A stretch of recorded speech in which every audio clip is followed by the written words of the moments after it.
Okay, so when we left off on Tuesday, we had gotten through the Aryans and Sanskrit. So just as a little refresher, the Harappan people that we talked about that settled next to the Indus River. We don't know exactly what happened to them. We know that their cities were abandoned. We don't know if the Aryan group came in and pushed them out. We don't know if they left willingly. We're not 100% sure. But we do know around this time period, so about 1750 BC or so, the Aryans do start to move into the Indus River Valley and deeper into India. Now the Aryans bring with them a lot of different advancements that the area had not yet seen. With Sanskrit being one of the main ones, it was the main language used by the Aryans. Some of these Sanskrit characters and things, people still use. You still will see these in some things. But they are pretty elaborate characters in the Sanskrit system.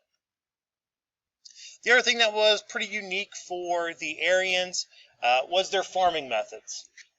They were one of the first groups to discover and start to use iron ore. If you're not familiar with iron ore, it is from the ground. Today we use it to make steel. It's mixed with other metals to make steel. But it allowed them to make tools and weapons from it. So instead of using stone or wooden tools that wore out and broke very easily, they're now able to make them out of metal, and they lasted a lot longer. All right, so this is a hunk of that iron ore. Now, with that iron ore, it can be melted down to form the different tools and weapons that they were trying to make. So these are different artifacts that they have found in the area from that time period. So you have the axe head in the upper right. The upper left are different sizes of chisels that they would have used to carve with. And then the bottom photo, you've got some different spearheads, some daggers, and some swords that were found in the area that were made from that iron. Now, something else that was kind of unique for the Aryans was how they measured their wealth. They measured their wealth by the amount of cattle that they owned. So even to this day, cattle are very important in India. But the Aryans considered them an important measure of wealth because there were so many different things that the cows provided for them. Obviously, you can use the cow to do work in your fields. You could get milk from the cow. But most people did not eat them. Okay, once you eat your cow, it's gone. So obviously, you lose your wealth that way. So no matter how delicious we know cows are today, they did not eat them. Now we'll talk about the importance of the cow a little bit later on. We'll watch a video too that kind of explains it a little bit better also. Now this is a modern day picture of a man with a cow in India. This is part of a festival, that's why he's got the cow dressed up. But it would not be uncommon to see cows just kind of roaming free in a village in India. A lot of people don't really fence them in like we do here. They're kind of left to roam free because they are still considered sacred.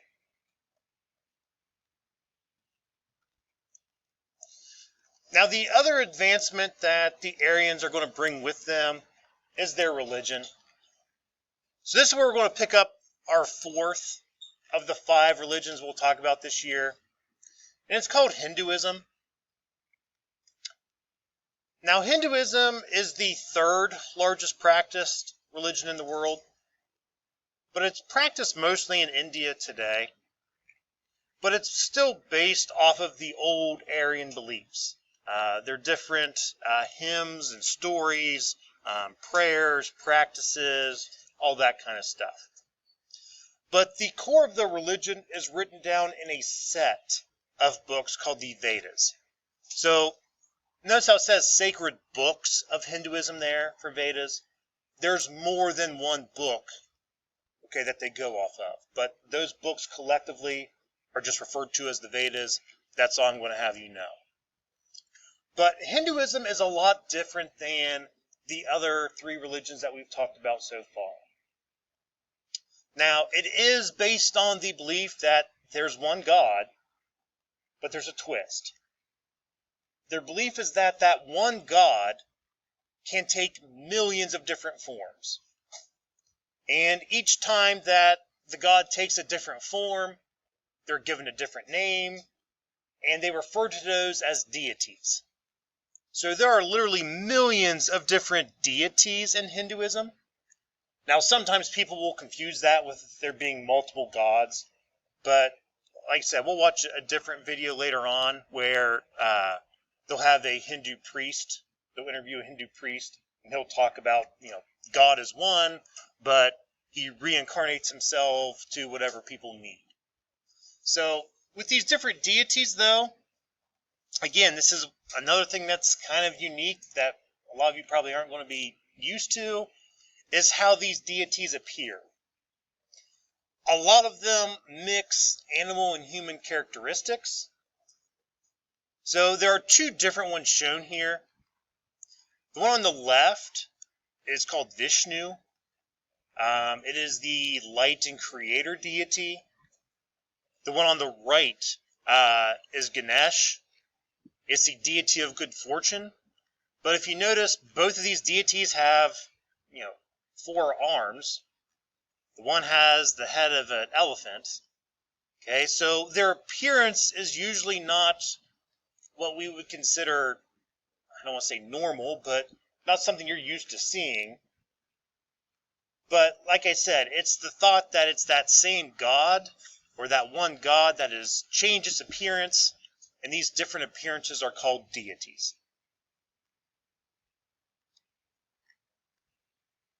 Okay, so Hinduism has 2 main ideas to it. And this is where it gets kind of unique. The first is karma. Karma is the idea that a person's actions determines what happens after their death. Okay, that's not too strange. Okay, most religions have, a concept of a heaven where you live a good life, you do good things, you'll have a good afterlife.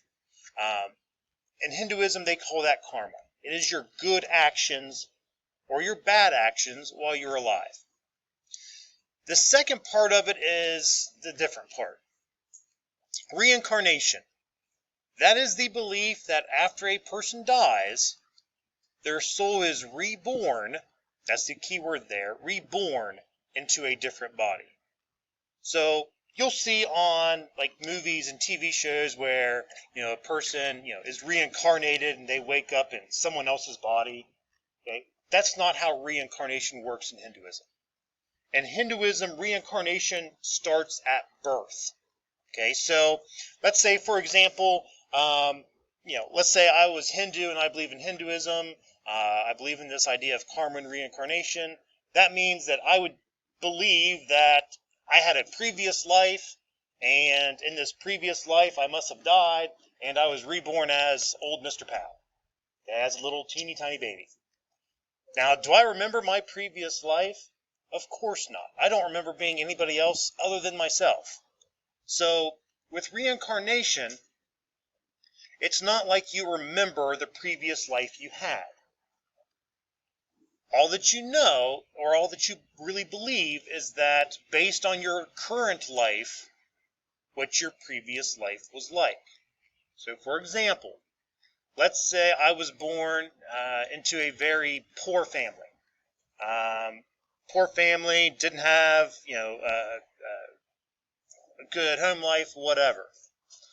I could assume then, based on my current situation, that I must have had bad karma in my previous life.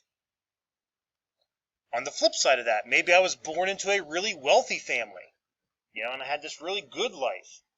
Well, I could assume that in my previous lifetime I must have did a lot of good things and had good karma. So this whole idea of karma and reincarnation, you kind of think about it as a cycle. So you either have good behavior or bad behaviors while you're alive, which builds up your good or your bad karma. So your good behaviors and your good karma give you a higher status in your next life. Having bad behaviors gives you that bad karma, gives you a lower status in your next life. So the whole process, like I said, it always starts at birth. You're never waking up into a full-grown human body. Okay, that's not how it works. It's always being reborn. So you're born, you live your life and gain that good and bad karma. You pass away. So once you pass away, your good or bad karma is weighed against each other. If you have more good karma than bad, you'll hopefully have a better reincarnation. So you'll be reborn into a different body, different person, different situation, live that life, pass away, process starts all over again.